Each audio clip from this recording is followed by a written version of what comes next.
What's up, Raptors fans? Welcome to the Warriors Report. We have a special video for you today. We have a special guest today. Robert, how are you doing? I'm great, man. How are you? I'm good, thank you. Thank you so much for doing this. My pleasure. Thanks for having me. Absolutely. All right, guys. So we're going to break down a little bit of the season. We're going to go in depth, talk about the players, Nick Nurse. Of course, we're going to touch on OG and Nobi as well. So if you guys want to like this video, it does help it get out to more basketball fans like yourself. If you want to hit the subscribe button, that'd be awesome as well. So Robert, shall we get right into it? Absolutely. All right. So let's start with OG and Nobi. I know you're really high on OG and Nobi. What do you expect from OG and Nobi this year? I expect a breakout performance. I think he's been slowly building up these skills. He's had a lot of setbacks, unfortunate setbacks. His college career was cut short by a major injury. He had the appendectomy. His father unfortunately passed away. Kawhi came in. These are all setbacks, right? And he's 24 years old, right? People do forget that because he feels like he's been around forever, but he just turned 24. So I think that there's a brimming upside to a player like this. And, you go back to the draft, he was asked right after the draft, if you don't get injured, how high do you think you went? And he said, probably top five. So, it's interesting to see him, as a 23rd overall pick and say, oh, what do you expect from a 23rd overall pick? People do forget this guy was a projected lottery pick. He is healthy, touch wood, and he's got confidence right now. And I think he's going to be an all-star. I really do. I'm very high on OG Anunoby. He's unstoppable. Yeah. Yeah, I agree with you, Robert. I think I probably wasn't as high on OG Anunoby as most people were, just because we expected him kind of to make that jump last year, and that's not to be hard on OG Anunoby. As you touched upon, he's obviously been through a lot of barriers that kind of slowed his production down. But I think I was really expecting him to really take a big step last year. But as some of the steps you touched upon, and also because I really feel like as much as I love this guy right here, Kyle Lowry, I think not having him on that team allows OG to flow a little bit more offensively, gives him a little bit more touches. Not that Kyle Lowry doesn't like to get his teammates involved, but you remove one of the main players from the team, the shots have to go elsewhere. So I think it's only going to benefit OG and Nobi. Yeah, I think it just comes down to how you're using players, right? There's a way, if you really wanted to, if you really hated the guy, there's a way to use Kobe Bryant and make him a 10-point per game scorer. You just restrict his looks, you put him in the wrong positions. And I'm not saying Nick Nurse has put OG in the wrong positions. I just think that because his role on defense has been so big, sometimes on offense he's been a little bit lost and he's been the fourth, fifth guy. He's also routinely the best shooter on the court. So he becomes a floor spacer to provide angles and driving lanes for other players. But when you look at the real data, like the analytics, you know, he's underutilized in the post, even though he's unstoppable. When a guard is on him, he's unstoppable. He's so efficient, right? I think for a lot of times people have said, well, he can't really create off the dribble. I would argue he can create off the dribble. It doesn't always look as smooth as you would like it. It's not as fluid as Pascal Siakam, doing his ballerina tiptoe dancing. It's a little bit more bulldozer like, right? But it's very effective. He's been one of the most efficient scorers on this team for a while now. And one thing I will say that points to a very good outlook for OG is as his usage has gone up year over year over year, his turnover percentage has not, and his efficiency has not dipped. So unlike with Siakam, where we saw, okay, we upticked the usage after Kawhi left, and we saw almost an immediate drop off in efficiency, which is supposed to happen. With OG, the progression has been so little. What you don't realize is, oh my God, 3 years ago, this guy couldn't put the ball on the court, and now he's doing step back jumpers. It's been slower. There's no major eruption, but sometimes when there's no major eruption for a long time, it's just setting up for a major eruption. And I think that's what you're going to see this year. Yeah, you made some really good points there. His shooting percentage has absolutely been up there. His 3-point percentage has not taken a dip. He's been one of the best consistent 3-point shooters for the Raptors over the years. And I do want to go back a little bit and elaborate on some of the things you touched upon, where you said OG Anunoby faced some barriers. Obviously, he had the injury. His father passed away. Kawhi and Danny Green came, and they essentially took Norman Powell and OG Anunoby's minutes. Let's be honest. Not to say that we shouldn't have got those guys. Obviously, it led us to championship banner. But ultimately, it's talking about OG Anunoby. I think some of the other things we have to touch upon is the fact that when we got OG Anunoby, we essentially turned him into a 3 and D and didn't really let him do anything else on offense because we had DeMar DeRozan his first year, and DeMar DeRozan and Kyle Lowry were facilitating the offense. And then we just had OG Anunoby just standing in the corner. So I think having him develop a little bit more the last couple of seasons is beneficial to him. And as you talked about, his moves have really impressed me this preseason too. His step back, his size, step three. So I've been really impressed by OG, and I'm with you. I think he can be an all-star this season. I think it's really impressive when you have a 19-year-old guarding LeBron James in the Yeah. playoffs, and with the big marbles on the line, and you have other guys on the court, or on your team who are veteran defenders who've been in the league for 10 plus years, and he's still your best bet. And that was at 19, and he's twice the player he was back then. So I love the Nick Nurse today. He was asked, like, with his offensive uptick, are you going to see, are you going to have to save him a little bit more on defense? And before the question was even done, Nurse was like, nope, he's going to guard the best guy every single night because he can. And he can. And I think that two-way element is very underrated, because you'll see as players develop, even Kawhi Leonard, right? Mm-hmm. People talk about Kawhi Leonard as a defender. He was not that good a defender for the Raptors. He went half all the time. He saved a lot of energy for the offensive end. Mm-hmm.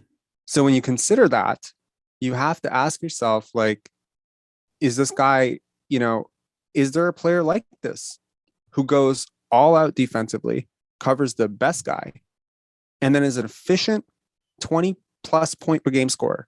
Can you list those guys off the top of your head on two hands, on one hand? There's very few players. That's why he's been getting compared to Kawhi Leonard for years. And it's funny you say that, Robert. I haven't seen the video of Nick Nurse, but I was just online just before we jumped on this video, and I actually did see a quote from Nick Nurse saying that he will be guarding the team's best players when he's, of course, that's OG Anunoby we're touching upon. So it's amazing to see his growth. It's one we expected, and Fred VanVleet even said after, I believe during the preseason, he said he's going to be our second option, or he's going to be our first option at least. Well, until he didn't directly say, but until obviously Pascal's out for a while. So that's he said he's our number one guy. He said he's our number one guy is the quote. And I would argue even when Pascal comes back, it will help the Raptors if they treat these guys as, I don't want to make this comparison necessarily because I think that they were a very bad team, but you remember Antoine Walker and Paul Pierce back in the Celtics days? I remember that. Yeah, like that. It wasn't definitively clear who was the number one guy. Sometimes it was one guy, sometimes it was another guy. And depending on the matchups, I think that's how the Raptors should roll with it, because Pascal has a lot of strengths off the ball, right? When you put him on the ball, you actually negate a lot of what he does extremely well. So a lot of people say, well, Pascal Siakam probably got worse over the last 3 years. I think he's gotten a lot better. A lot better. It's his role that has gotten worse. Yeah, I agree. So I think OG is a better on the ball creator. I think Pascal's a much better off the ball player. And that's not a slight, right? It takes, Steph Curry is an amazing off the ball player, right? He's actually better off the ball than on the ball, which is why, they do everything in their power in Golden State to get Andre Iguodala, Draymond Green, these guys creating shots. Mm-hmm. I think the underrated element of this is that the Raptors actually drafted a guy 4th overall who's going to do an amazing job creating for both of them, and that's Scottie Barnes. Yeah, absolutely. No, you touched on some good points, and I want to take that into our next discussion. So you were talking about Nick Nurse and how he talked about how the Raptors roster this year is much deeper than last year. So I'll let you take this here, and I got a few things I want to say about this as well. So yeah, so this was a question that he was asked, and he did not mince words about it. He was like, "Oh, definitely," and I'm thinking to myself, poor Alex Len and Aaron Baines somewhere out there shedding a tear. But he's not wrong. He's not wrong. It is a lot deeper. When I look at guys, not only the internal growth, I think this is one of the underrated things about having a team this young is that you have a lot of internal growth, right? Most of our players are under 25, right? even the ones who are not under 25, like Kem Birch, Yuta Watanabe, Chris Boucher, are late bloomers.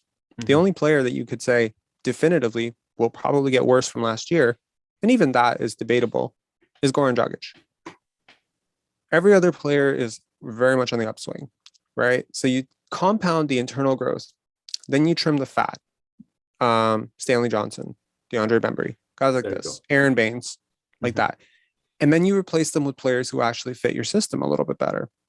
Precious Achiuwa, right? I mean, there's a world in which Svi and Malachi Flynn are outside the rotation. Those guys would be very major contributors last year. Like this version of Malachi Flynn, second year, and this version of Svi probably start some games for you last year. And they might be not even in your 10-man rotation this year.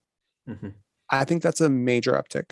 I think the other side of this that people don't necessarily appreciate enough is there's a lot of guys on this team that are like, I would consider like 70% versions of another guy on the team already, right?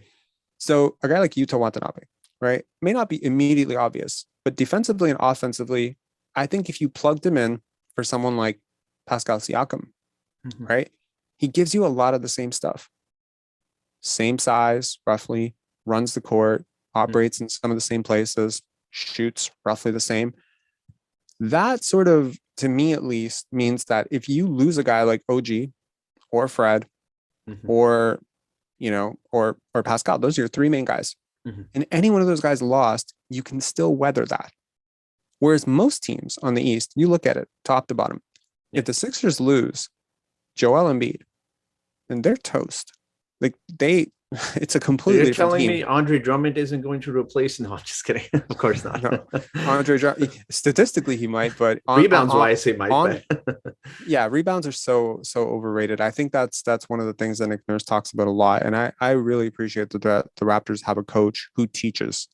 Even the reporters, he's constantly teaching them, right? So when people say, well, this guy had 20 rebounds, or this guy had, how are you going to stop this guy? He has 20 rebounds. It's like, yeah, but he's giving up a lot on the other end too. You're not seeing it because you're seeing 20 rebounds. But this isn't 1992. That's true. That's not how we measure impact.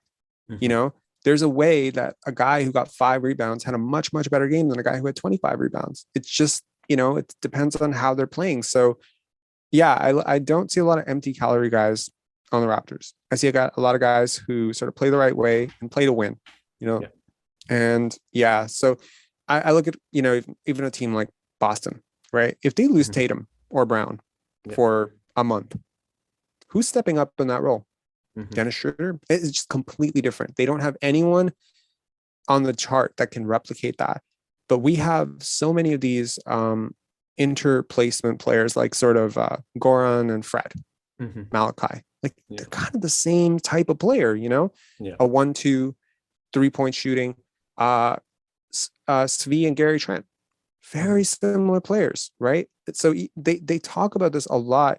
And even today when they were explaining why Sam Decker, you know, made it onto the team, they were like, yeah, he kind of fits in better into that 4 spot than Ish Wainwright. Now that's debatable. I think Ish is pretty big, but it makes sense, right? Where he's kind of like going to replace a little bit of what Yuta Watanabe might be on offense, just in terms of size. So I think that there's a lot of, I mean, look at Precious and Kem and Chris Boucher. Can you definitively tell me who's the best player in that group? Because I can't. I don't know who's the best player. They're all different. Recency bias fans will tell you Precious Achiuwa, but no, you're absolutely right, Robert. Chris Boucher was hitting you like 40 points and like 5-6 blocks in a game last year, right? Precious has never done that. So it's hard to say. So that means you can that depth is elite. It really is. So I think that's a little bit underrated. Obviously, when you get to the playoffs, it's not going to matter as much. Every team's going to slice down to 8-man rotation, and then your 8-man rotation just does not, you know, match up with the Celtics or the Bulls or any of these more talented teams. But through a regular season where you're routinely missing guys because of COVID protocol, you're routinely missing guys because of tic-tac injuries, it's going to make a really big difference to have, you know, that 12th guy who can step up from the 9th guy. And because all these guys are so young, there's also just so much, you know, like almost like Moneyball, like gambling. Mhm. There's so much potential that one of these guys breaks out. Yeah, A guy like Precious, a guy like OG, Svi, Malachi, Utah, Scottie Barnes, any one of these guys could yeah. be 2 times better than what we're expecting, Absolutely. you So, know? Robert, it's funny you make those points. Actually, I just about an hour ago, I dropped a video about the Raptors being a top five team. And some of the points I actually covered was the bench. And I was talking about Stanley Johnson, DeAndre Bembry, and last year's bench was just terrible. I mean, who did we have? Matt Thomas wasn't getting consistent minutes. Malachi Flynn at one point was sent down to the G League. So outside of Chris Boucher, and I know Norman Powell played on the bench as well, but he was very inconsistent on the bench. We had literally no benches, which is why Nurse was forced to play guys like Pascal and Fred VanVleet 40 plus minutes, even on back-to-back games. So having a bench, I was actually looking at the bench and some of the points you made as well. I just realized our bench is way deeper than I thought because look, you have Malachi Flynn starting at the point guard position. You got Goran Dragic. You got Suvi Mihailuk possibly at the small forward position, depending on where. Power forward, of course, you got Chris Boucher, and depending on who you start, you can have Cam Birch or Precious coming off the bench. I mean, you could rotate that, and that's not even including Scottie Barnes, So Scottie Barnes, Svi Mihailuk, Malachi Flynn, you can twist and turn around those players. And like you said, some of them may not even get to play some games. That's how deep our bench is. And I'm really excited. And even about Sam Decker, too. I know a lot of people have felt some sort of way about Ishmael Wainwright getting cut, but Sam Decker is a great 3-point shooter. He's shown that, if you need some buckets right away against the Washington, I know it's just a preseason game, but he'll get you those buckets. And that's something we desperately need. So our bench scoring is going to be a lot better. I do want to talk a little bit going a little bit branch into where do you think the Raptors will finish in the East this season? Okay, so you have them fifth. I am not as optimistic. Mhm. I would be as optimistic as you if I wasn't so excited about what some of the other teams in the East did this year, Mhm. right? And I keep thinking about it because I had them seventh, right? Seventh. Okay. I, I had them finishing seventh. Mhm. But then I think about it and I'm like, do you know who I have them finishing ahead of? I have them finishing ahead of Indiana, which is not for sure. I have Charlotte outside I have them outside the plan, which is also not for sure. Right. I have the Knicks finishing ninth and they just added Kemba Walker. Mhm. I mean, Kemba when healthy, he's 2 years removed from being an all-star. They Yeah. just added this guy for nothing. Mhm. Right. So I think I'm banking a lot on the team defense and the coaching. If Mhm. Nick Nurse was not the coach, this team, I would have them projected like 12th because he is the coach. And I think he's a better coach than, I'm very high on Nick Nurse. He's like my favorite coach in the NBA. I like him more than Greg Popovich. I like him more than Rick Carla. I like him more, like there's not one coach that I would trade Nick Nurse for. Mhm. That is the reason that I'm so high on this team. And because they're very defensively oriented. And generally speaking, teams that play really elite defense tend to Right. do pretty well. Defense and depth gets you a lot of wins in the regular season just because it's hard. It's Mhm. hard to play teams like this. The regular season is long, right? Mhm. And if you punch early enough, some teams just fold. Mhm. That being said, there's like 26 teams that are aiming to make the play in this year. Like Yeah. there aren't a lot of teams out there, even Detroit, which and Cleveland, which I think are Mhm. absolutely a nightmare. And I think Mhm. they have no chance. Right. If you ask them, they tell you they're going to make the playoffs. Mhm. So are there any teams that are just bottoming out this year? I don't see them. I just don't see them, you know? Yeah. So, okay, Robert. So before I obviously disagree with you, I think the Raptors will be a top five team. I just dropped a video on that, but I do want to ask you if you had Who the who are who Raptors. are who are they finishing ahead of? I'm just Okay, curious. they're Who's your finishing. top eight? They're finishing. Okay, so I was going to ask you the same, but I think without a doubt, this is what I was going to actually ask you before I give you my top eight. Outside of the Nets and Brooklyn, or excuse me, Brooklyn Nets and Milwaukee Bucks, which teams can you say with 100% confidence that will finish ahead of the Raptors?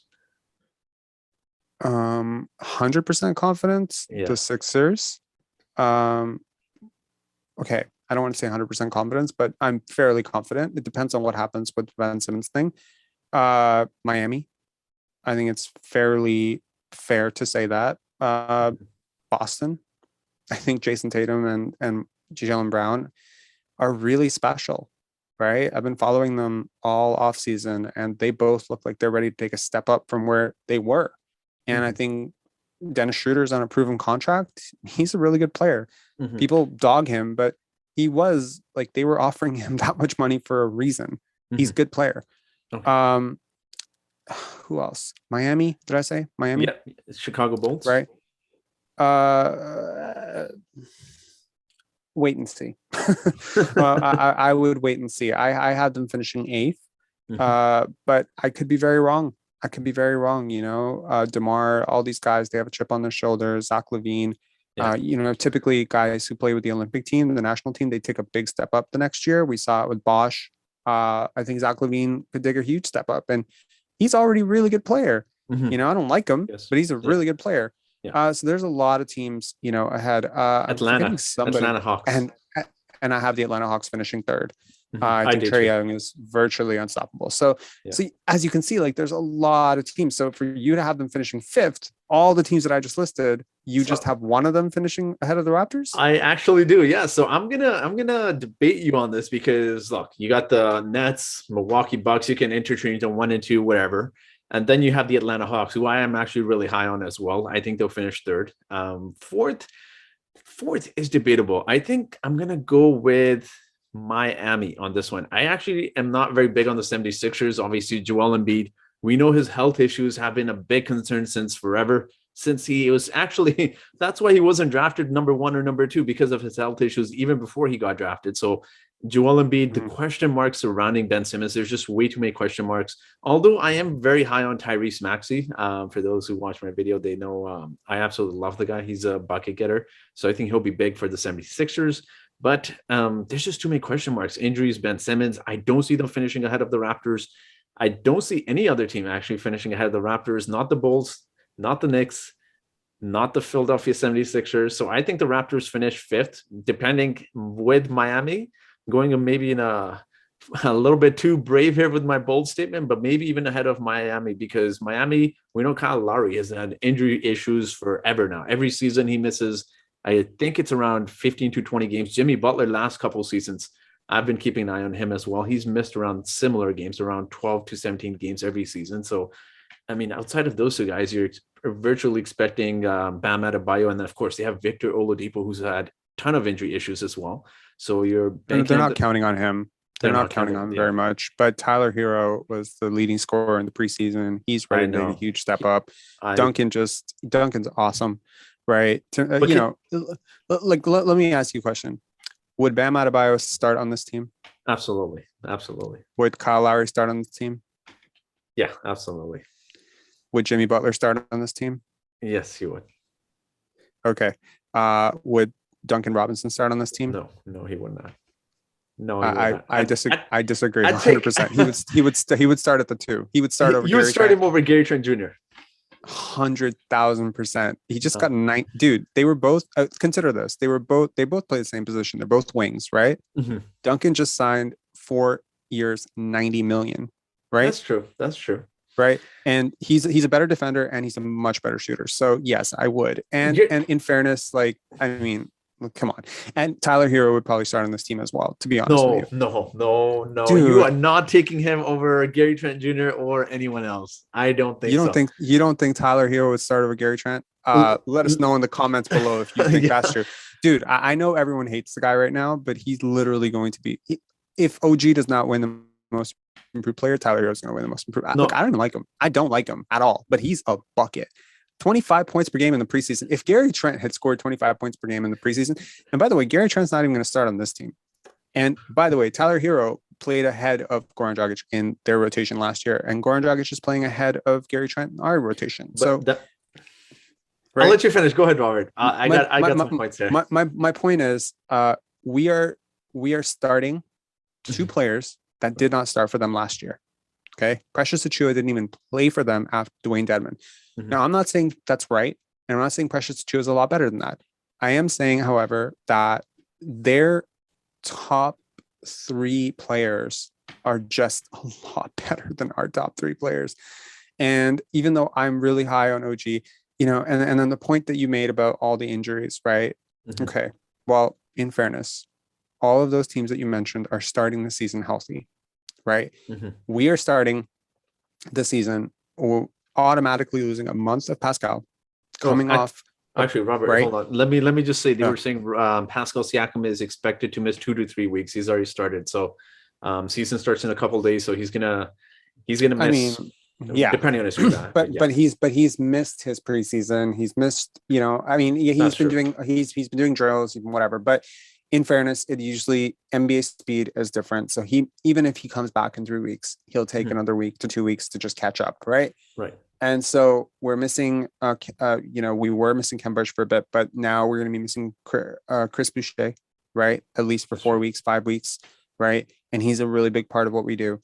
true. And we're also missing Yuta Watanabe, and he's a huge part of what we do as well, right? I would say he's probably number 8 or number 9 on our depth chart. So, Mhm. in fairness, every game that you're expecting Joel Embiid to miss, he probably won't miss as many games as those guys are going to miss guaranteed, right? So I'm just saying, like, if you make the injuries claim, you could also argue OG Anunoby has never played 82 games. You could also argue that Pascal Siakam has been a little bit injury prone. And you could also argue that just the way that we play, just Yeah. very all out, very defensive, very muck it up, throwing yourself on the floor is actually conducive to getting injured. So Mhm. again, just playing devil's advocate, I'm obviously very high on the Raptors. I think that they can be 7th, Right. but I think if you're going to make everything go right for them and make everything go wrong for everybody else, that might be a Mhm. bit No, unrealistic. you do make some good points, Robert, but I need to go back on Tyler Hero starting. Now, actually, I'm actually really big on Tyler Hero too. I think this is the worst thing about NBA fans is NBA, obviously we love seeing people's opinions, but I think it's recency bias. We saw that with Paul George, we're seeing it with Ben Simmons, and we've seen it with every other, player. It seems like when they have one bad season, one play, they get highly criticized. And I do really genuinely believe Tyler Hero is actually keeping an eye on him during preseason. I expect him to really, really improve. I think he's going to come back stronger, but I would not have him starting over Gary Trent Jr. No way, Jose. He is not starting over Gary Trent Jr. I know you're probably looking up stats as I speak right now, but I just I don't. am. I just don't see Nick Nurse starting Tyler Hero as the starting shooting guard over Gary Trent Jr. I think even with right now, I think Goran Dragic is coming off the bench. I think Nick Nurse was just experimenting, and I could be completely wrong, but I do see Gary Trent Jr. starting. Duncan Robinson is not a better defender than Gary Trent Jr. Duncan Robinson was consistently getting picked on by the Celtics in the playoffs a few Oh, seasons ago. So no, they're Duncan both. is a much, much better defender than Gary Trent Jr. I've written so many articles about this. Gary Trent is one of the most overrated defenders in the world. When you look at the actual data for Gary Trent, this was true even in Portland. So he developed a lot of reputation for getting these deflections. Right. So he gets a lot of deflections. He's very handsy, right? Right. He gambles a lot. He swipes at the ball a lot. He tries really hard. Yeah. But when you look at the actual defensive data, he was the worst defender on the Raptors last year. He was one of the top 2 worst defenders in Portland. Dame is really bad too. Dame Lillard is a terrible defender. Gary Trent's not much better. So Norman Powell wasn't a great defender. He was just much better than Gary Trent. So I think Gary Trent's offensive value on offense is shot creation and 3-point shooting. He's not a guy who can finish at the rim. Tyler Hero, on the other hand, need I remind you, just about a year ago, he was the centerpiece that Houston wanted back for James Harden. And the Miami Heat said no. So this is where we were at. And they probably regret that decision now. I mean, let's be honest. I don't doubt that they regret the decision, but let's not pretend that Gary Trent has ever been valued that highly. So I'm just saying Gary Trent was also, I mean, look, they're very similar players. In a lot of ways, they're very similar. Neither one of them are elite defenders. They're both hyper, shot creators. They're both good 3-point shooters. They're both young. Gary Trent is 22. Tyler Hero is 21. The difference is, and they both blew up in the playoffs. I mean, Gary Trent blew up in the bubble, right? And Tyler Hero blew up. Yeah, they both blew up in the bubble. But the difference is, Tyler Hero has point guard skills. He can legitimately, run 1-2 for you. He's a slightly better rebounder. And you know what? They're pretty much equal defenders, but Hero's offensive potential is so much higher just because of how he creates off the bounce, and he can get right to the rim. And I think that's one thing. If you look at Gary Trent's percentages last year, Yeah. Tyler Hero had a really bad season, right? We can both agree on that. He still Absolutely. shot 44% from the field. Gary Trent shot 39% from the field. That's That true. 5% difference is the difference between Michael Jordan and Kobe Bryant. That's 5%. 5% is huge. So I'm just saying, if we offered Trent right now for Tyler Hero, I guarantee the Miami Heat say no. Like, Oh I yeah, of course. guarantee No, it. Yeah. as Raptors fans, we would do that in a heartbeat. But no, I guess you make Yeah. some good points there. I'll give that to you. But you also guaranteed that Joel Embiid wouldn't miss as much time as, did you say Pascal, or how much time did you say would guarantee? No. So Pascal's 3 weeks Yeah. plus Boucher's 4 weeks Oh, plus so Uta's combined. 3 weeks. So, Right. but what I'm saying there is they're starting the season healthy, and we are not.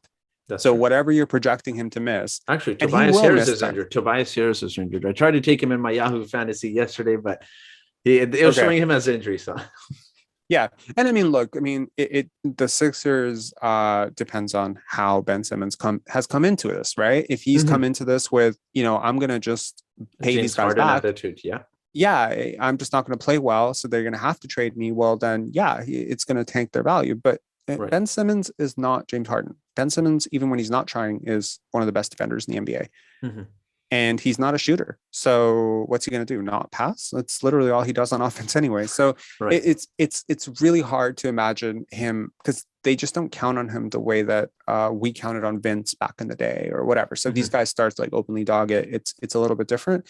Yeah. But if he's come in with kind of an agreement with Philadelphia of, hey, I'm going to come in, I'm going to play the best basketball of my life for 2 months, and then you're going to guarantee trade me.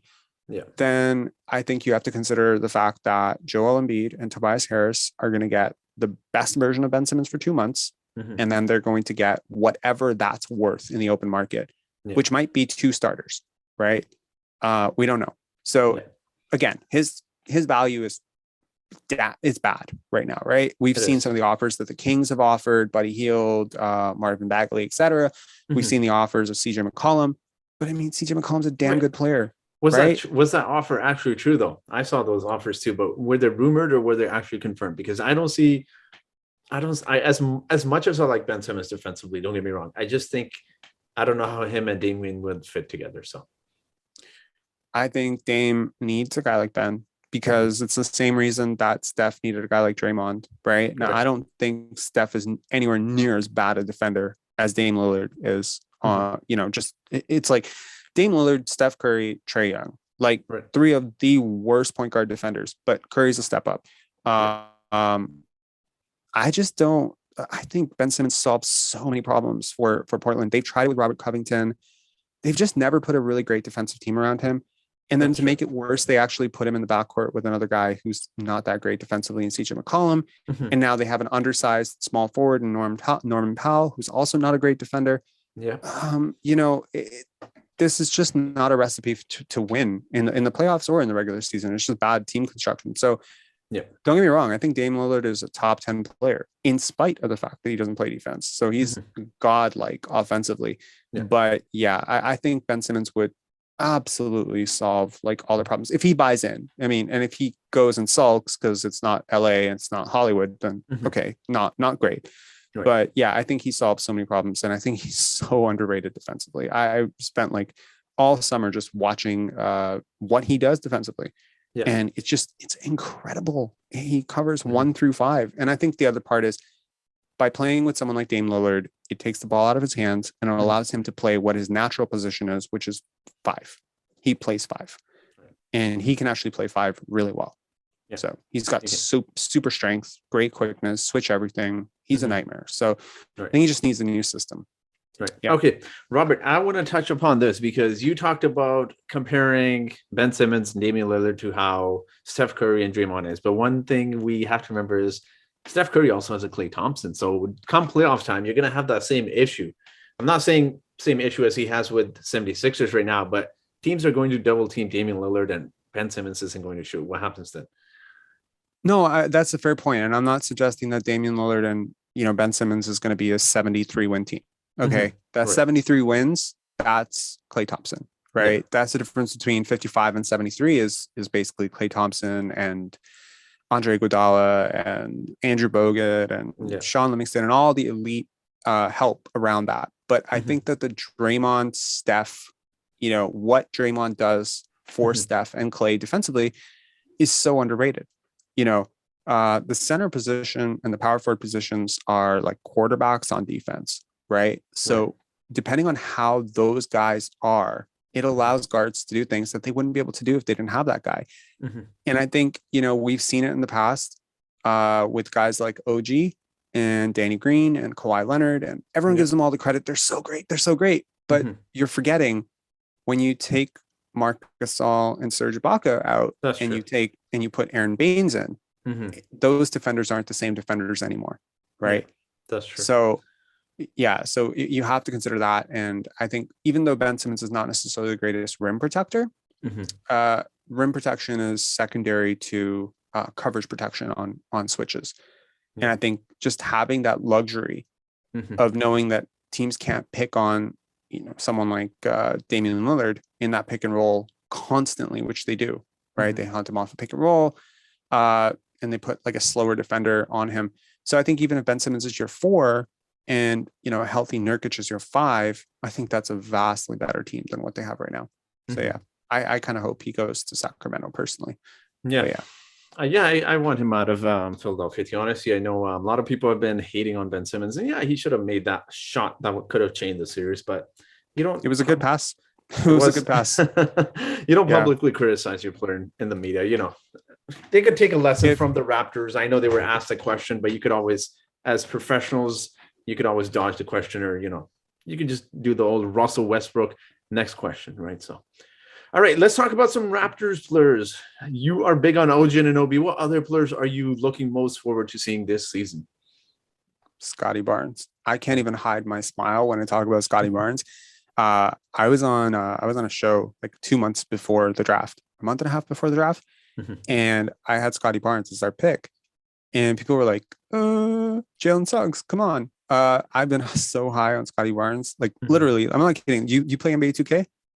Used to, not anymore. Used to. So I still play 2K19. So I just draft up all the players and I create all the players and whatever. So I had Scottie Barnes. Like I simmed out like 8 years, 12 years into his career with the Raptors back in January. January. So you were on the Scottie Barnes bandwagon before it was cool. So yeah, he's so awesome as a person, as a player. He has so much growth. He's such a misunderstood prospect. And what he does is just so valuable. How he sees the court, it's so special. And his personality is just infectious. Like he's just a great human being. There's no other way to say it. You can't, there's small things that this guy does. Like he gives daps to all the referees after a game. He'll shake hands with the mic with the sound recordist when they're doing media interviews. Right. Sound recordist is looking at like no one's why is he doing this? No one ever shook my hand before. No one even cares. So he's just very aware, very present, very professional. And I think behind that smile, there's something. There's something very dark and fiery and angry. Because I've seen this guy snap. And it's like 5 minutes, whether it was in high school, whether it was in college, and he just dials in and he's mean. I'm like, what happened to smiling Scottie? What the hell happened to that guy who was shaking everyone's hand? I think the shaking everyone's hands is like a bit of a defense mechanism. Just throws people off. He's so nice. He's so supportive. He's so oh, boom. Now he's picking the guy up. Oh, now he's, wagging his finger. Oh, he's dunking on a guy's head. There's so much fire and passion with this guy. It's really hard not to root for him. I think he's awesome. And I think he fits so well with what the Raptors are doing. People are talking about this length, right? The length that the Raptors have. Right. Do people not remember how we won the championship? check out the wingspans of Danny Green, 7 feet, OG 7'2", Kawhi 7'3", Serge Ibaka 7'3", Marc Gasol 7'4". Like it's the same. Chris Boucher 7'4". We've won this way before. It's just the names are different, the faces are different, and their status in the league is different. But Nick Nurse's switch everything defense is nothing new. What is different, however, this time is the offensive versatility. They never had Serge Ibaka playing point, right? But now they can have Precious Achiuwa and Scottie Barnes, 5'4", Yuta Watanabe and Pascal Siakam, 5'4", Cam Right. Birch, 5. All Mhm. these guys bring the ball up the court.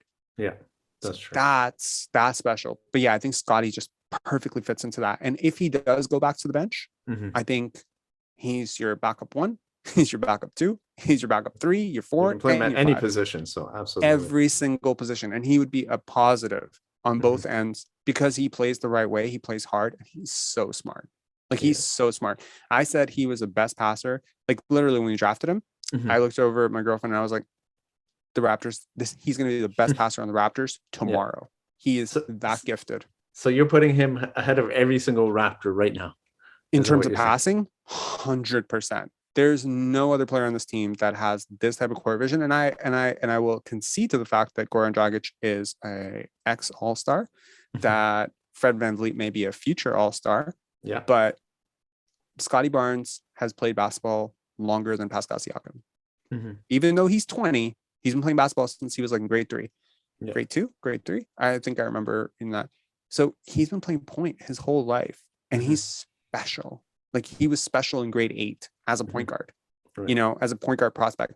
This guy's running fast breaks. He has so many reps and he's put in so much work into this Mhm. that even though he is 20 years old, and it's really hard to say, well, a guy who's 20, how can you say he's a better passer than 35-year-old Goran Dragic? Mhm. It's just reps. It's Yeah. reps, it's vision, and then sometimes it's actually just talent. Mhm. You and I could work our whole lives Yeah. every day, 12 Mhm. hours. We are never going to pass like Magic Johnson. Yeah. Never. We're never going to That's see the court that way, right? right. Some guys are just born different. And Mhm. Scottie Barnes, I think Raptor fans, need to realize, widely considered, this was the deepest draft in almost 20 years. Mhm. This was the best draft in 20 years, right? Yeah. He was picked 4th. Mhm. Some would argue he probably should have gotten 3rd, ahead of maybe Jalen Green. So I could make the case that you just got a guy who's got the same level of upside as someone like Carmelo Anthony coming out of the draft in Mhm. 2003. It's just because Carmelo Anthony was a very sexy scorer, 20 points, national Right. championship. He's viewed differently. And He Scottie is. Barnes might be viewed as a more raw prospect or whatever. But I Mhm. think that the upside in terms of like what you're projecting this guy to be as an all NBA, all Mhm. star, superstar type is the Right. same. So I'm very high on him, and I'm very high on Precious Achiuwa. Like I think Precious Achiuwa will be awesome for the Raptors. I'm really glad they got him, Yeah. and they were high on him even last year, and I was too. So yeah, Yeah, me too. I was doing a lot of I was actually that was my first year where I did a lot of homework on some of the college players that were coming out, and some of those players, there were some really nice players late in that first round, and Precious actually dropped. He was projected to go in maybe in the lottery, and Miami Heat were very lucky to get him where they did. But even Tyrese Maxey, I really liked him as well, so he fell a little bit too. But I do want to ask you, Robert. So you said you played NBA 2K19 and you went 8 years ahead, so that is 2027. Have the Raptors won any championships by then? What is Scottie Barnes? Is he an all-star? What is he? yeah. So I actually I looked it up yesterday, and I just started playing it out some more. Yeah. So in his 3rd season, by the way, Mhm. I traded Pascal Siakam. FYI. For who? Who did you trade him for? I traded him for Jaren Jackson Jr. and Dylan Brooks. That's a good return. Jaren Jackson Yeah, Jr. I'm actually pretty high on him too. I think he's going to be special this year, as yeah. long as he So stays healthy, though. But yeah, so I made that trade pretty early on. I think I made it in the first year. And Mhm. even though I'm saying 2K19, it is simmed up to 2021. So he's drafted in 2021. Okay, So we played out from so 2021 all the way till 2029, nine, 20 to yeah, 2030. 20. Uh, and yes, he was in his rookie year, he averaged 11 points, 6 rebounds, 5 assists. He didn't win rookie of the year. Cade won rookie of the year going away. I Mhm. think that won't happen in real life, to be honest. And You by don't his think third, Cade will win the Rookie of the Year? Or you don't think Scotty will average those numbers? both. I think actually those numbers are pretty close to where Scottie will be. I Mhm. think I don't think Cade's going to win Rookie of the Year personally. I think Jalen Green Mhm. or maybe Josh Giddey has a better chance. But yeah, and I think by year 3 he was an All Star. Year 4 the Raptors were champions. He, OG, Jaren Jackson, So you're saying Dylan 2025 Brooks. is the year we should look forward to then? Yeah, and he was amazing. So he had a stat line. I wish I could bring it on my phone. Actually, oh my god, I have it on my phone. There we go. He's Oh, putting up some monsters numbers like 22 11 and 6 or something crazy with 2 steals a game.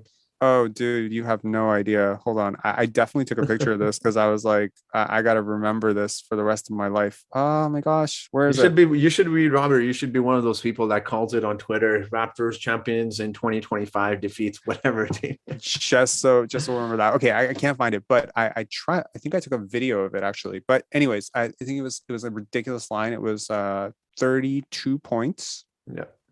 16 rebounds, 12 assists in Oh the yeah, finals. that's the in the finals. I thought you said for the in season. the in the NBA finals in one game to Yeah. close out the championship game. He and OG just went nuts. Like Yeah. it was crazy. Mhm. Yeah. So I traded Fred and Gary Trent. The team was totally different. It was made up of Yeah. like a whole bunch of rookies who are coming into the draft next year.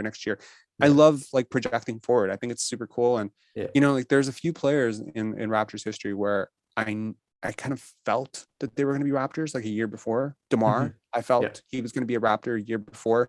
Yeah. Andrea, I felt was going to be a Raptor a year before. I mean, people really You dogged should me have for warned that. them. Yeah. I actually was very high on both those guys. So yeah, but Andrea was 2005, 2006. So yeah. Yeah, there's some guys like that where I'm just like, oh my God, these guys are just destined to be Raptors. And Scottie Mhm. Barnes, honestly, every time drafted him 7th, 8th, Yeah. 5th, 6th. I Right. never saw him going 4th. But Yeah. when we got the 4th pick, I was like, oh, I guess Scottie Barnes is going 4th now. Like I- it was like some way or another, we're gonna get this guy. Yeah. So yeah. But yeah, he didn't win an MVP or anything like that, but he was third team all NBA. He was first team all defense, and he was Well, five-time all-star by then. there So you go. Maybe we'll watch this video 4 years from now and look back and saying Robert predicted the future. oh my God, imagine we're watching the finals against the Nuggets. Michael Porter Jr. is going nuts, and Scottie Barnes drops 30 points, 16 rebounds. Oh my God, that would be amazing. That would But be yeah, awesome. I think he's super cool. Yeah, he's and he's playing everything for us. Like Yeah. I had him as a center / point guard, so he's like literally all Oh across. wow, he's all over the court then. He's awesome. Yeah. That is awesome. All right, Roberts, any thoughts before we end this video? Any other player you'd like to touch on? I'm really high on Scottie Barnes too, but I think you pretty much covered all of the points that I wanted to talk about. And I was really high on Scottie Barnes. And I didn't think the Raptors would draft him, but he did definitely. If there's a player out there, and when you talk about that really fits the Raptors system in terms of switchability defense, I think that was Scottie Barnes. So Yeah, 7'4" wingspan, yeah. 11, almost a foot. I mean, look at your own hand. It's probably like 7 inches, right? His is a Right. foot, a foot. You know what I mean? That's It's crazy. unbelievable. He catches everything. His catch radius So is he does insane. have those Kawhi hands, though. He does He actually. does. Oh, I thought someone He was just making that up. I read that online. no, And no, no, no. The he hands, actually does. the hands are almost exactly the same as Kawhi's. Like, and you remember Kawhi holding up his hand against Shaq, right? Yeah. It's a very underrated thing with basketball. Like, it's a bit of a hindrance when it comes to shooting, but Mhm. having huge hands means you catch everything. You know what I mean? Oh, Like, yeah. you remember if you or I ever played basketball with a volleyball, Yeah. that's kind of like what playing basketball Oh yeah. You can with palm hands that that big. ball. Yeah. You can. It's not even just You can do palming. It's just you everything. catch everything. The tip-ins, rebounds. Yeah. He gets his finger on everything. You know what I mean? Even Yeah. on the offensive side, Mhm. sometimes you see him when he drives and he misses the ball. Yeah. He's the first one up, and he's not even getting that high off the court. It's just his Yeah. arms are so long and his hands are so big. He Yeah. touches everything. So it just it projects really well for basketball. I think Delano Benton. I mean, how can we not talk Delano about that? Benton. You know what? Yeah. I'm actually really excited about Delano Benton. I was upset when they picked him, but I thought they drafted him because he was You were Canadian. upset. I was upset. I was really high on Who would you like? Jericho Sims. I still think Robert going Okay. into the season outside of Cam Bertrand. Actually, shout out to someone. I can't remember who it was, just commented on one of my last few videos. They were saying outside of Cam Bertrand, who just had COVID, and then we have Precious Achiuwa. We don't really have a center outside of them in case, touch wood. Hopefully none of them do, but if they get COVID, if an injury happens, we don't really have another center there to back them up. And I understand the switchability aspect of the Raptors playing positionless basketball, but in certain matchups, I still feel like it would have been very beneficial to have a 7-foot center. Now, I understand we're a team of 6'9", 6'8" guys that are very relenty, and you can switch and you can rebound better and run the floor, but I still feel that way. I think Jericho Sims would have been nice, but what do I know? What do I know, right? So we're not Aaron Rose has been asking this question a lot in scrums, Yeah. where he'll be like, "Hey, did you guys notice that everyone's under 6'9"? Yeah. Hello, you need a 7-footer out there." Yeah. I think one thing that's a little bit underrated in basketball is you don't block shots with your head. Yeah. That's true. So, a guy like Elton Brand Mhm. was 6'7.5", Was he but 6'7"? He played much bigger. yeah, that's those arms, right? Ben Wallace, also 6'7". Draymond, 6'6", right? Charles Barkley, 6'4", right? There's Dennis no way Rodman, Draymond is 6'6". I have to actually look this up now. he is. Check it out. He has to be He that's he has to that's be at least that's why he six, slipped. seven. That's why he slipped in the draft. Look at him without shoes. Draymond without shoes, I believe, was 6'6". Oh, with So those shoes, okay. yeah, Then it's believable. I thought you said like in total 6'6". Like when you know how measurements are with heights with shoes on. So yeah. It's not. It's yeah. It's debatable whether that's the correct way to measure height, because some yeah, guys wear those gigantic shoes. yeah, But yeah, like I mean, my point is that we have seen Ben Wallace, who is definitely 6'6.5", 6'7". I met him. Like yeah, he's not that. I'm 5'11". He wasn't that much taller. yeah, I've been dwarfed by NBA players like yeah, Brooke Lopez. yeah. I met Brooke Lopez. I was like, oh my god, Brooke and Robin, they're so huge, right? Yeah. They're like literally you feel like a baby like Mhm. around them. Yeah. Ben Wallace didn't feel like that. Like Right. even with the Afro. So, but Ben Wallace guarded Shaq in the finals and won. I Right now, remember Ben that. Wallace is a beast, Yeah, right? he is. But it is proof that you need strength and you Hmm. need length, Yeah, right? that's true. So a guy like Kem Birch is pretty strong. OG Hmm. Anunoby pretty strong, right? Yeah, that's true. And again, like, is OG Anunoby, like, I was looking at Scottie Barnes, right? Hmm. Look at Scottie Barnes as a rookie. Hmm. Forget that he's a point guard. Forget that he's a wing. Just look at him as a rookie.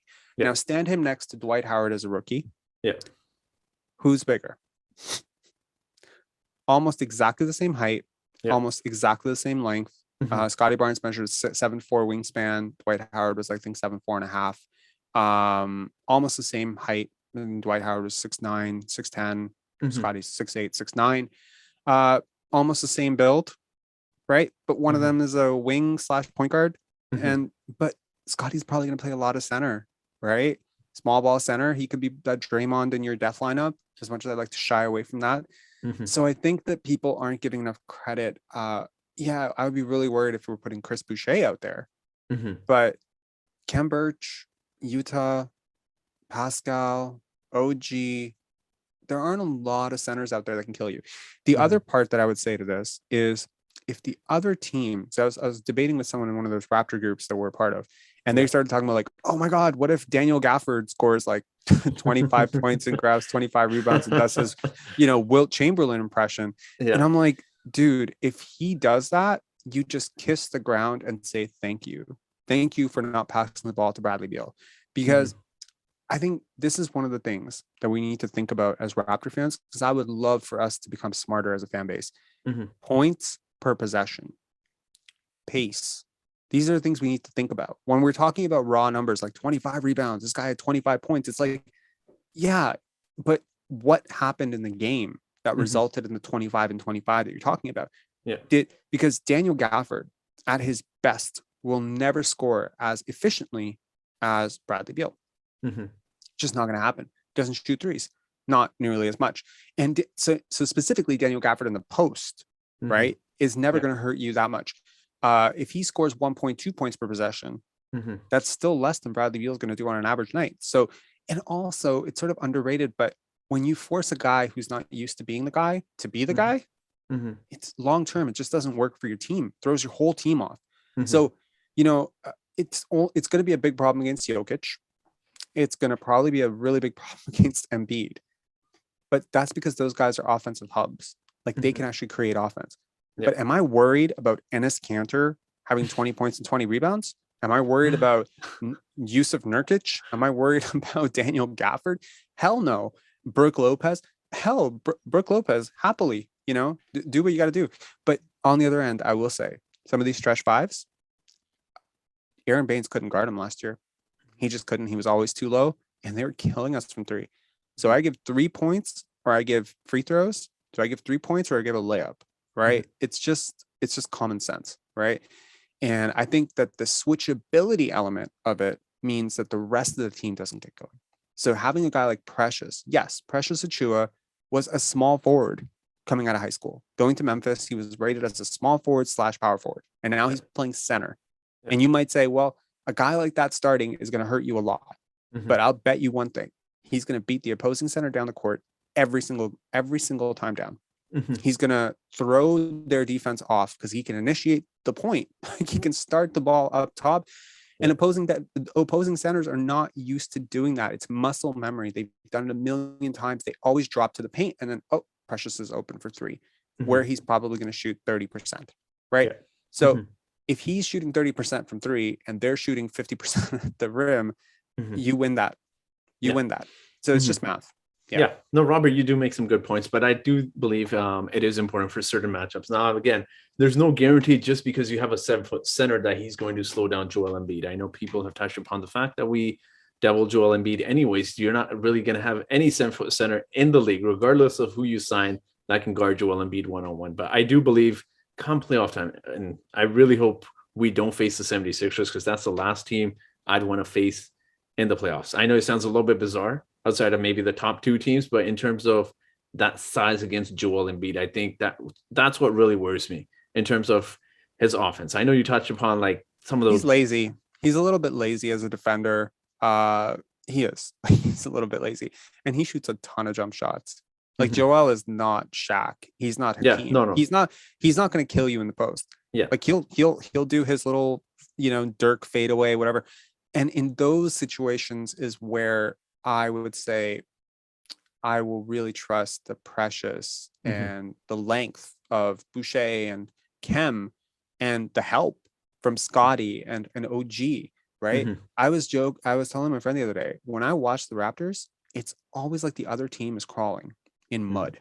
yeah, They feel like they're playing 6-on-5 all the time because the length is hmm, everything, right? yeah, Length shuts down passing lanes. Height does not.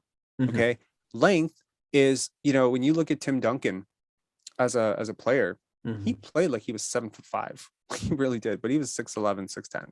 yeah, You know, so it's like having awareness, having those long arms, it shuts down so much, right? yeah, So I think that Joel Embiid, Nikola Jokic, all these guys, they hmm, kill you in a variety of ways. So you stick a guy like Aaron Baines or whatever center you want to think about as a hmm, defensive 7-footer, Dwayne Dedman, is that going yeah, to make our team better? Yeah, well then now Joel Embiid is just going up top and shooting threes, where yeah, he's a very respectable shooter. So now you're actually focusing a lot of your attention there inside, hmm, where I'll trust that Precious and Cam are not going to give up 80%. they're not gonna, yeah, they're not pylons. Like they're good hmm, defenders. They're just a little bit undersized. I think if you play this out over 82 games, yeah, it works in your favor. If you play this out over a 7-game series, hmm, it could burn you pretty bad. Like yeah, it can result in a really bad game, right, but also help defense. So as hmm, you said, we're going to double the guy anyway, right? yeah, So if that's you're going true. to double, imagine Joel Embiid being swarmed by Scottie Barnes and OG Anunoby But or Pascal and Kem. Like that's a pretty long, frustrating team to play against. I mhm, think the Raptors are going to have one thing. They may finish fifth, like you think. They might finish seventh. They might finish 10th, yeah. but they're going to be the hardest team to play against Mhm. defensively. They're going to be really annoying. But here's Yeah. the thing, Robert. You can make that argument that you'd rather Joel Embiid shoot threes than be in the post as well. So that's the argument you made. Again, I'm not talking about specifically like Aaron Baines, but I think just having that 7 foot there, it's just having that paint presence that makes such a difference because you can like I know you make some good points about Bradley Beal, but I forget who was the Lopez brother that really burned us last season. We Definitely had Brooke. I know no, Robin it was Burns. actually it was the other. It was why can Robin. Robin Lopez. Robin Lopez was killing us that Washington game. I don't know if you recall that, but he was getting Yeah. rebound after rebound. And I think the thing about rebounds is, Did although they you win? would, they did win. They did win. I Okay. think the thing with rebounds is, of course, you obviously would rather have a center rather than the team star player like Bradley Beal or whoever, Damian Lillard, for using an example here, have the ball in their hands. You'd rather their center have the ball. But the thing with offensive rebounds that absolutely killed us last season is it gives the other team more possessions. So although Robin Lopez, yeah, you may obviously want him to shoot more than Bradley Beal. He does get those offensive rebounds and they get more offensive possessions, and Bradley Beal could offensively get the ball again. So I would love to look at the game you're talking about, but like honestly, like I know Robin. Robin's awesome, dude. Like he's yeah. super cool, but he also has a lot of trouble guarding in space sometimes. Mm-hmm. And I'm positive with a healthy roster, Yeah. you could negate that 100% by Right. playing Scottie Barnes. Right. And So Scottie Barnes honest, at the 5? yeah, Okay. yeah, because he would just outrun him. Like Mm-hmm. there's just like the Raptors are just so fast. Like that's one of the things I appreciated when I was playing them in 2K. It's like, Yeah. I mean, they're just so fast. Yeah. I mean, every guy, like Mm-hmm. Precious Achua was like in the game where I was playing, it was like he was rated 68, Mm-hmm. right? 68 or 69. It was a very low rating, right? And I Yeah. think he's a lot better than that. And hopefully 2K fixes that. But Yeah.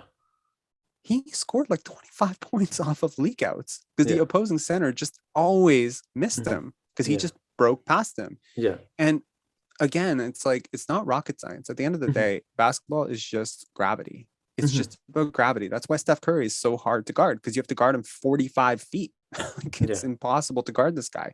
Right. So Precious Achua, Scottie Barnes.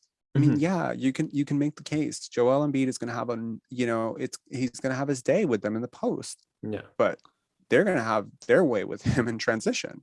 They're Yeah. going to have their way with him off the bounce. Mm-hmm. I don't think Joel Embiid can stop Scottie Barnes off the bounce. I really don't. I think he's a really good defender. Yeah. But okay, maybe he can because he's smart. But Yeah. Nikola Jokic, he's Mm-hmm. going to have trouble. He's going to have trouble, And again, Barnes, Precious Achua. I was watching a season preview for the Utah Jazz, who are Mm-hmm. widely projected by a lot of people to come out top of the West, 60 Mm-hmm. plus wins, etc. And they were just saying, man, if they only just had one guy who was 6'8", long arms who could defend. Mm-hmm. And I'm thinking to myself, well, we have 8 of those guys. Mm-hmm. Like it's really it's a rare commodity. Yeah. Most teams would be lucky to have 2. We Mm-hmm. have 8. That's I true. really think that that's underrated. And I But think how again, many of those 8 can you start on most NBA rosters? That's the question. Like starting lineup. Obviously, you've got OG, Scottie Barnes. You can debate. Utah Watanabe. I don't see. this is a league. This is a league in which Michael Curry started, Bruce Bowen started. Mm-hmm. Now I'm not comparing any of our players to Bruce Bowen, because Bruce Mm-hmm. Bowen's an elite defender. Yeah. But role player 3-and-D guys start Mm-hmm. all the time, Yeah. right? That's true. Look at Cam Reddish, like in So I'm just saying, like, okay, forget the name. Mm-hmm. Is Utah Watanabe that much worse than Robert Covington? Like, really? Really? Not really, but if you were it's a to similar rely, type of player. it right? is. It is. No, you do make a good point. But if you had to compare stats across 82 games, if you started both of them, I think it's fair to say that Robert Covington would be a lot better. Not now. Like maybe in Really? his prime. Not now. Well, no, Definitely not. no. Yeah, not now. But, Maybe like 4 years ago, but I think it's just, I don't know if it's because we play in Canada. Yeah. I don't know if it's because our scouts just find underrated guys. Mhm. Both of those things could be true. I'm not going to, Yeah. cry Canada, right? Yeah. I'm not going to say, oh, America hates Canada. But I have not seen a team with so many underrated players, Mhm. like so criminally underrated. Just the Mhm. narrative talking points from Scottie Barnes to OG Anunoby to Pascal Siakam, even right now. Yeah. I think, Siakam, for all intents and purposes, like psychology is a huge part of the game, right? Mhm. Huge part of the game, right? Yeah. We've seen it where a player has a bad year and then you find out later they were going through a divorce or Mhm. they were depressed or something. Yeah. So who knows? I mean, we just went through one of the toughest things in global history, Yeah. which was the pandemic shutdown. Mhm. Who knows how being away from Toronto impacted this guy? For Mhm. all accounts, he sounds like he's in great spirits. Mhm. Like he's ready for a big bounce back, right? Yeah. Fred VanVleet was considered widely a borderline all-star last year. Mhm. People were like pushing for him to get in. Right. A lot of people think OG Anunoby is probably going to touch that level himself this year. Mhm. Is there a case to be made that we could have 3 all-stars this year? Probably not. People will be like, "Are you crazy? Who are they going to who are you going to put them over?" Yeah. But that's my point. It's like Mhm. the upside is huge. Yep. The upside for Precious is huge. The upside for a lot of these guys is just, I think that they're better than their rep. Yeah. There are Mhm. certain players, their name just says, "Oh, that guy's so good," and then you look it up and you're like, guy hasn't been good for like a couple of years. Mhm. You know, Yeah. reputation carries afterwards. So I Yeah. think we have a lot of guys in the upswing, maybe a lot of Mhm. guys who are a bit diamond in the dirt. Svi Yeah. Mihailovic, right? Yeah. Like, Yeah. is he better than people think he is? 100%. Look at the contract he just signed. Of course he's better than that. Yeah. He's already better than that. He just played preseason, Mhm. right? So I just think this is an elite scouting team. Now, I've been through the rigmarole with the Raptors, you know, for the last Mhm. 25 years. I've seen them do some really awful jobs with Yeah. scouting. And I've seen them Mhm. draft players that I was like, oh my God, that guy's so awful. How could you draft him? Remember when we drafted Charlie Villanueva? He was Charlie good. He was V. good. Yeah. He was I good. I actually remember they were fun giving story. yeah, Yeah. sorry, go I ahead. actually watched I watched Charlie V in high school because we're in New Jersey. Right. I'm American. So Yeah. I was like in New Jersey and New York, whatever. And Charlie V and Luol Deng were all the hype and all the rage. They were playing on the same high school team back Yeah. then. They were awesome. Yeah. And I was such a huge Luol Deng fan, like Yeah. so huge. I was like, oh my God, I hope we get this guy. I hope we draft Luol Deng. Yeah, we got Charlie V. You know, it's like it's not that he was a bad player. It's No, he just wasn't. he's not a seventh pick. Yeah.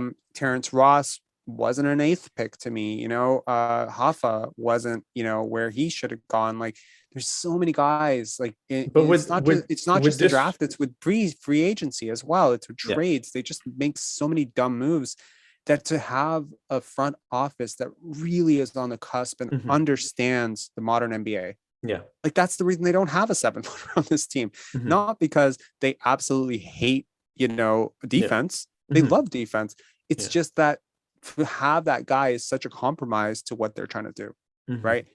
So you don't want to have it because it's something subconscious. You lean into Yeah. it. You're like 7-footer center. It just makes Yeah. sense. That's how we've always played the game. Absolutely. You do make some good points, but I do want to hear you guys. What do you guys think? Eventually, do you think we will need a backup center, a 7-foot center, 6'11" center? Let us know in the comments section. And Robert, this video is running quite long. I think if you guys are still watching, we do thank you guys for watching. It was a pleasure doing this. Thank you so much, Robert, for doing this. Thank you for being on this My channel. pleasure. Always great to have such a great mind like yourself. I always follow all your posts in our Raptors group. So thank you so much for doing this. Any last words before we end this video? Good. I wonder how long we went. That's amazing. But we got passionate about the Raptors. Absolutely. Thank you once again for doing this. And if you guys are watching this, thank you so much for watching this video and have a great day.